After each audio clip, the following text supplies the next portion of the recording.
Hello guys, welcome to my YouTube channel. आज हम 11th class की कला और संस्कृति जो है पूरी कवर अप करेंगे। ये सारे एग्ज़ाम के लिए मोस्ट इम्पॉर्टेंट हैं, जैसे कि यूपीएससी, पीसीएस, आरएएस एंड जो भी गवर्नमेंट एग्ज़ाम है उनके लिए। तो यहाँ पे हम सबसे पहले पढ़ेंगे भारतीय कला का परिचय, भाग फर्स्ट। इसमें ये फर्स्ट लेसन है। इसमें आएगा प्रागैतिहासिक शैल चित्र के बारे में पढ़ेंगे। यहाँ पे अत्यंत प्राचीन काल, अतीत यानी बीते हुए काल को जिसके लिए कोई लिखित दस्तावेज ना हो उसे प्राग इतिहास यानी कि प्री हिस्ट्री कहा जाता है। प्रागैतिहासिक चित्रकारियाँ दुनिया के अनेक भागों में पाई गई हैं। भारत में अब तक जो प्राचीनतम चित्र मिले हैं वे उत्तर पुरापाषाण काल के हैं। भारत में शैल चित्रों की सर्वप्रथम खोज 1868 के पुराविद आर्कबोल्ड कालाइन ने की है। सर्वप्रथम खोज किसकी? शैल चित्रों की। शैल चित्रों के अवशेष वर्तमान में जो हैं वो हैं फर्स्ट मध्य प्रदेश, उत्तर प्रदेश, आंध्र प्रदेश, कर्नाटक, बिहार के कई जिलों में हैं स्थित हैं। सेकंड है उत्तराखंड के कुमाऊं की पहाड़ियों में कुल शैल चित्र मिले। थर्ड है अल्मोड़ा से 20 किलोमीटर दूरी पर स्थित सुयाल नदी के किनारे स्थित लखुड़ियार। अल्मोड़ा से 20 किलोमीटर दूरी पर स्थित सुयाल नदी के किनारे स्थित लखुड़ियार इसका शाब्दिक अर्थ है 1,00,000 गुफाएं। लखुड़ियार का शाब्दिक अर्थ है 1,00,000 गुफाएं। इनमें अनेक चित्र मिले। लखुड़ियार में पाए जाने वाले चित्रों को 3 श्रेणियों में बांटा जा सकता है। फर्स्ट है मानव चित्र, सेकंड पशु चित्र, थर्ड है ज्यामितीय चित्र। मानव चित्र में ये चित्र सफ़ेद, काले, लाल रंग मानव को छड़ी रूप में दिखाया गया है। ये रंग हैं सफ़ेद, काले, लाल और मानव को छड़ी रूप में दिखाया गया है। पशु चित्र में दिखाया गया एक लंबे थूथन वाला जानवर, एक लोमड़ी, कई रंगों वाली छिपकली। एक लंबे थूथन, ठीक है, एक लंबे थूथन वाला जानवर, एक लोमड़ी और कई रंगों वाली छिपकली। ये पशु चित्र मिले हैं। ज्यामितीय में आकृतियाँ, लहरदार रेखाएं, आयताकार ज्यामितीय डिज़ाइन। आकृतियाँ, लहरदार रेखाएं, आयताकार और ज्यामितीय डिज़ाइन ये ज्यामिति में मिले हैं। कश्मीर से भी 2 शिलापट्ट प्राप्त हैं। आंध्र प्रदेश और कर्नाटक की ग्रेनाइट चट्टानों में 3 स्थान प्रसिद्ध हैं। आंध्र प्रदेश और कर्नाटक की ग्रेनाइट चट्टानों में आंध्र प्रदेश और कर्नाटक की ग्रेनाइट चट्टानों में 3 स्थान प्रसिद्ध है। पहला है कुपगल्लू, पिकलिहाल, टेकलकोटा। कुपगल्लू, पिकलिहाल, टेकलकोटा ये 3 स्थान प्रसिद्ध हैं आंध्र प्रदेश और कर्नाटक की ग्रेनाइट चट्टानों में।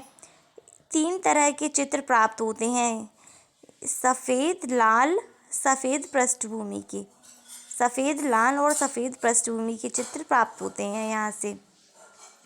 परवर्ती ऐतिहासिक काल, आरंभिक ऐतिहासिक काल, नवपाषाण काल में पशु चित्र का विषय सांड, हाथी, सूअर, चिंकारा, भेड़, बकरी, घोड़ा, शैलकृत मानव, त्रिशूल ये सब मिले। वनस्पतियों के चित्र बहुत कम पाए जाते हैं। भीमबेटका की गुफाओं की खोज 1957 से 1958 में डॉक्टर V.A.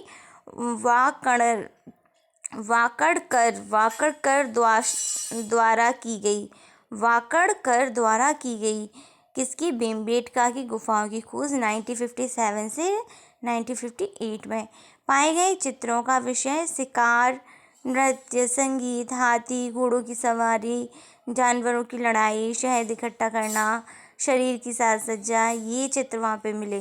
भीमबेटका की कच्चा शैली तकनीक और आधार के अनुसार कई श्रेणियों में बांटा गया। भीमबेटका की कच्चा शैली तकनीक और आधार के अनुसार, कच्चा शैली को तकनीक और आधार के अनुसार कई श्रेणियों में बांटा गया। पहला काल है प्रापाषाण, दूसरा मध्य पाषाण, तीसरा ताम्रपाषाण युग। ये 3 काल हैं। उत्तर प्रापाषाण युग को अपर पैलोलिथिक पिरामिड भी बोलते हैं, उत्तर प्रापाषाण युग को। इस युग के चित्र हरी और गहरी लाल रेखाओं से बने, कुछ चित्र धवन चित्र हैं इसमें। तीसरा पॉइंट है बड़े बड़े जानवर भैंस, हाथी, सूअर, गैंडे के भी चित्र हैं यहाँ। अधिकांश चित्र ज्यामितीय आकृतियों से उभरे हैं। फर्स्ट है इस युग के चित्र हरी और गहरी लाल रेखाओं से बने हैं, हरी और गहरी लाल रेखाओं से बने हैं। सेकंड है कुछ चित्र धवन चित्र हैं। थर्ड है बड़े बड़े जानवर भैंस, हाथी, सूअर, गैंडे, बड़े बड़े जानवरों के चित्र, भैंस, हाथी, सूअर, गैंडे के चित्र। चौथा पॉइंट है अधिकांश चित्र ज्यामितीय आकृतियों से उभरे हुए हैं। मध्य पाषाण युग को मेसोलिथिक पिरामिड भी कहते हैं। मध्य पाषाण युग को मेसोलिथिक पिरामिड भी कहते हैं। चित्रों की संख्या सबसे अधिक है, विषयों की संख्या बड़ी किंतु चित्रों का आकार छोटा। चित्रों की संख्या सबसे अधिक, यहाँ पे चित्र बहुत हैं।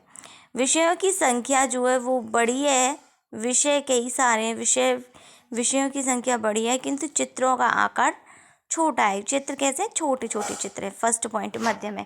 सेकंड पॉइंट है शिकारियों के चित्र, छोटी छोटी जीव व पक्षियों के चित्र। शिकारियों के चित्र और छोटे छोटे जीव व पक्षियों के चित्र मध्य पाषाण युग में, यानी कि मेसोलिथिक पिरामिड में। थर्ड पॉइंट है सामूहिक नृत्य भी है। भीमबेटका के कलाकार काला, पीला, बैंगनी, भूरा, हरा, सफ़ेदी रंग का प्रयोग होता है। भीमबेटका के कलाकार काला, पीला, बैंगनी, भूरा, हरा, सफ़ेदी रंग का प्रयोग होता है। इसके जो लाल रंग है उसमें गेरू का प्रयोग होता था। हरा रंग है उसमें कैल्सेडोनी पत्थर का यूज़ करते थे वो लोग। किसका? कैल्सेडोनी पत्थर का हरे में। सफ़ेद में चूना पत्थर, इसे यूज़ करते। सेकंड चैप्टर देखते हैं, सिंधु घाटी की कुछ कथाएं आएंगी इस चैप्टर में। सिंधु सभ्यता के 2 प्रमुख स्थल हैं, एक हड़प्पा, सेकंड मोहनजोदड़ो। 2 प्रमुख स्थल कौन से? एक हड़प्पा है और सेकंड है मोहनजोदड़ो। हड़प्पा कहाँ पे? उत्तर में। मोहनजोदड़ो कहाँ? दक्षिण में। दोनों का सिंधु नदी के तट पे बने हुए हैं। हड़प्पा और मोहनजोदड़ो ये सुंदर नगर नियोजन के प्राचीनतम स्रोत जो वो माने गए हैं। हड़प्पा और मोहनजोदड़ो सुंदर नगर नियोजन के प्राचीनतम माने गए हैं। ठीक है, प्राचीनतम स्रोत माने गए हैं। हड़प्पा और मोहनजोदड़ो की विशेषताएं क्या है? इसमें मकान, बाजार, भंडार घर, कार्यक्रम, सार्वजनिक स्नानागार आदि अत्यंत व्यवस्थित हैं। ये सब बहुत ज़्यादा मेंटेन्ड है। उत्तम जल निकासी व्यवस्था है। सेकंड है उत्तम जल निकासी व्यवस्था है। हड़प्पा और मोहनजोदड़ो वर्तमान में पाकिस्तान में स्थित है। कहाँ पे? वर्तमान में ये पाकिस्तान में है। हड़प्पा और मोहनजोदड़ो में पाई गई पत्थर की मूर्तियाँ, मृण्ड मूर्तियों में जानवर की मूर्तियों का निर्माण है। इसमें बड़ी सूझबूझ से किया गया है। मृण्ड मूर्तियों में क्या है? जानवरों की मूर्तियों का निर्माण है और बड़ी सूझबूझ से किया गया है।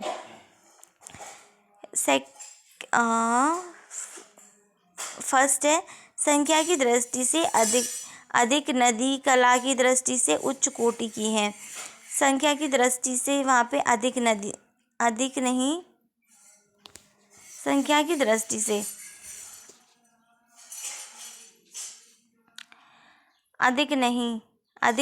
कला की दृष्टि से उच्च कोटि की है। पत्थर की मूर्तियाँ त्रिआयामी वस्तुएं बनाने का उत्कृष्ट उदाहरण है।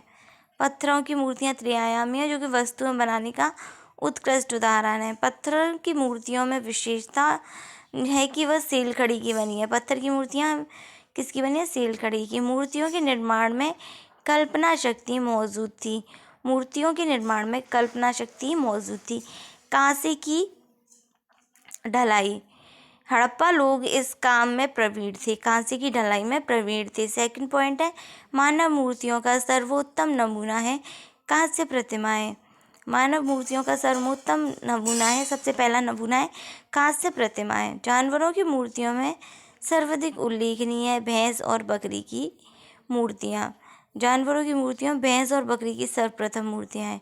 मृण्ड मूर्तियाँ यानी कि टेराकोटा, मृण्ड मूर्तियों को टेराकोटा भी बोलते हैं। फर्स्ट पॉइंट, सिंधु घाटी के लोग मिट्टी की भी मूर्तियाँ बनाते थे। सिंधु घाटी की मूर्तियों में मातृ देवी प्रतिमाएं अधिक उल्लेखनीय हैं। मातृ देवी प्रतिमा अधिक उल्लेखनीय है। मूर्तियों की विशेषताएं क्या है?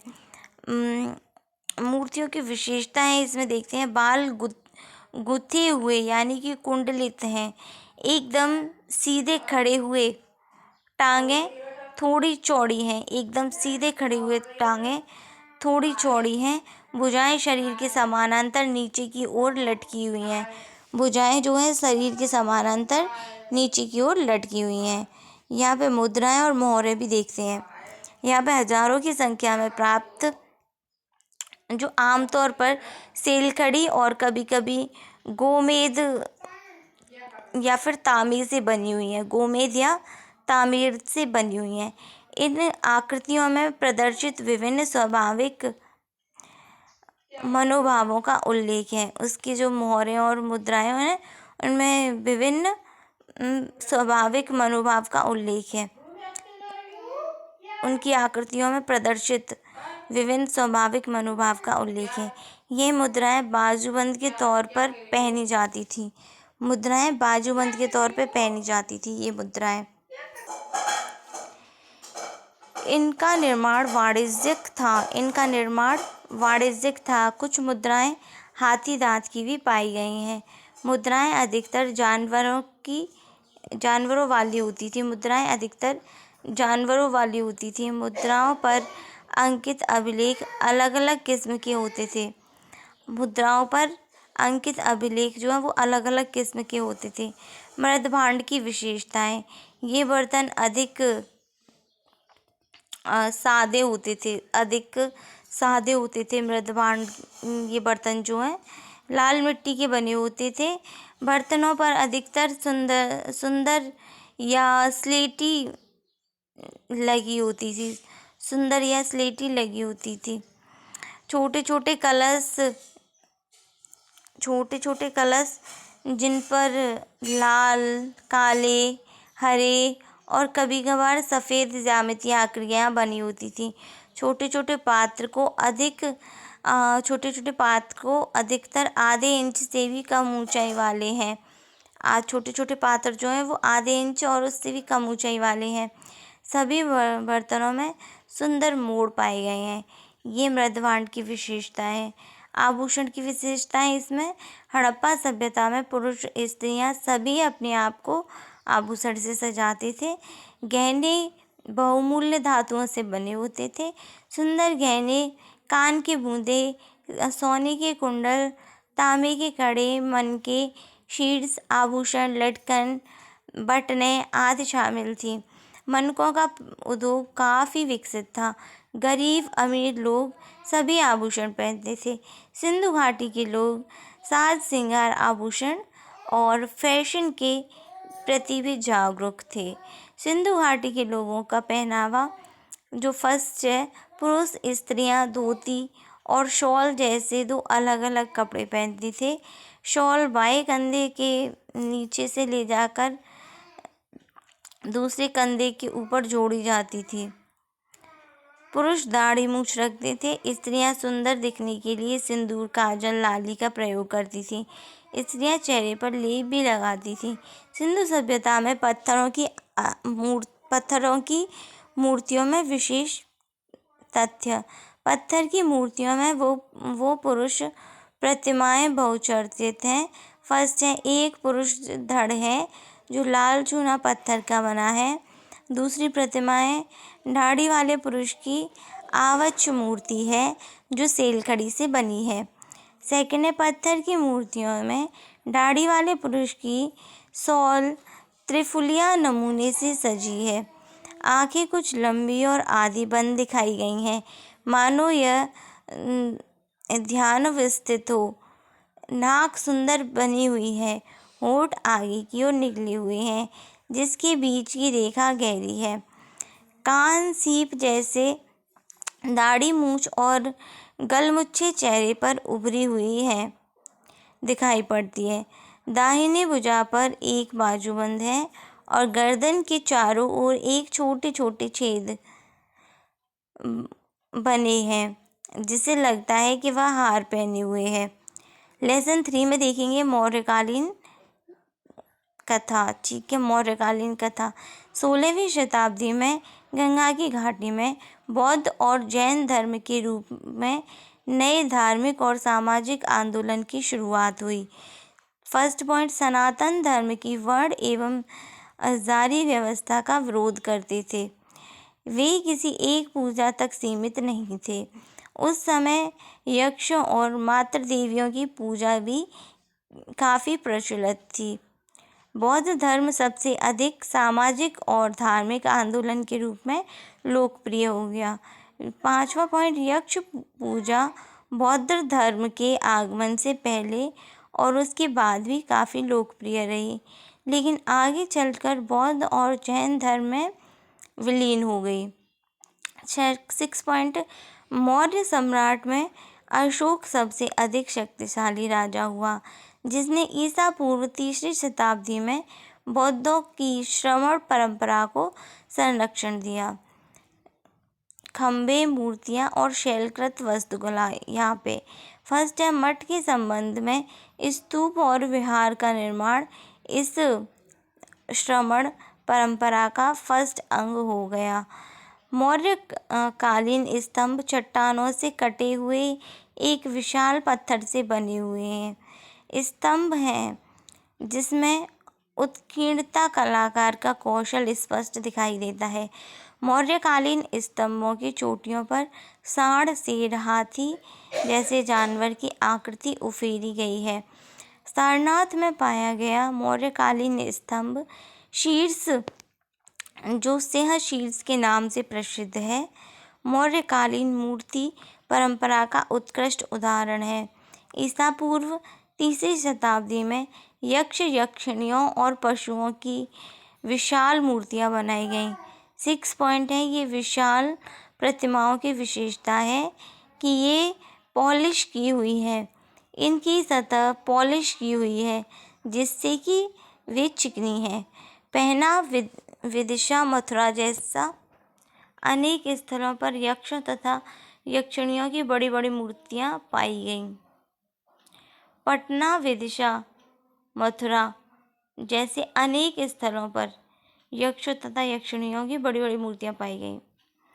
8 पॉइंट, मौर्यकालीन मूर्तियों में विशेषता है कि मूर्तियों के चेहरे पर प्राकृतिक विज्ञान की निपुणता एवं स्पष्टता साफ दिखाई देती है। मूर्तियां डे अंग प्रत्यंग पूरी तरह उभरे हुए हैं। यक्षिणी की प्रतिमा का एक सर्वोत्तम उदाहरण दीदारगंज पटना में देखा जा सकता है। ये एक लंबी, सुसंगठित एवं प्रतिमा की सतह चिकनी है। बिहार में बराबर की पहाड़ी में शैलकृत गुफा चट्टान को काटकर बनाई गई गुफा है, जिसे लोथल ऋषि गुफा कहते हैं। बौद्ध और जैन धर्म की लोकप्रियता के कारण स्तूप और विहारों का निर्माण बड़े पैमाने पर शुरू हो गया था, किंतु सनातन धर्मों को देवी देवताओं की प्रतिमा भी बनती थी। स्तूप अधिकतर बुद्ध की स्मृति चिन्ह रेलिक्स पर बनाए जाते थे। अनेक स्तूप विहार में राजगृह, वैशाली, वेदद्वीप एवं पाहवा में, नेपाल में कपिलवस्तु, अलकप्पा एवं रामग्राम और उत्तर प्रदेश में कुशीनगर एवं विप्पलिकन में स्थापित है। स्तूप विहार और चैत्य बौद्धों और जैन के महिम स्तूपों परिसर के भाग हैं, लेकिन इनमें से अधिकांश भवन या प्रतिष्ठान बुद्ध धर्म के हैं। ईसा पूर्व दूसरी शताब्दी के दौरान और उसके बाद ऐसे अभिलेख मिले हैं जिसमें दानदाताओं के नाम व पेशा भी उत्कीर्णित हैं। कुछ शिलालेख के कलाकारों और शिल्पकारों का नाम उत्कीर्ण है। आमतौर पर संपूर्ण कार्य सामूहिक सहयोग से किया गया था, लेकिन कहीं कहीं स्मारक के किसी खास हिस्से का निर्माण किसी खास संरक्षक के सौजन्य से कराए जाने का उल्लेख है। व्यापारी जन अपने दान का अभिलेख लिखवाते समय अपने मूल्य स्थान का नाम भी लिखवाते थे। सिंहशीर्ष मौर्यकालीन मूर्तिकला का सर्वोत्कृष्ट उदाहरण है।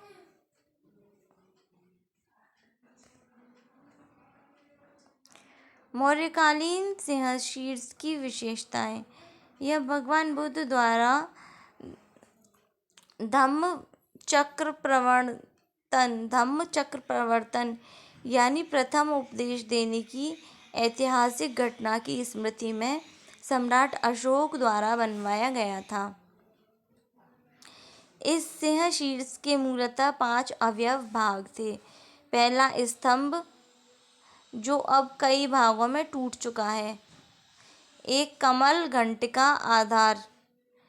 सेकंड है, थर्ड है उस पर बना हुआ एक होल जिसमें 4 पक्षु दक्षिणावर्त गति के साथ दिखाए गए हैं।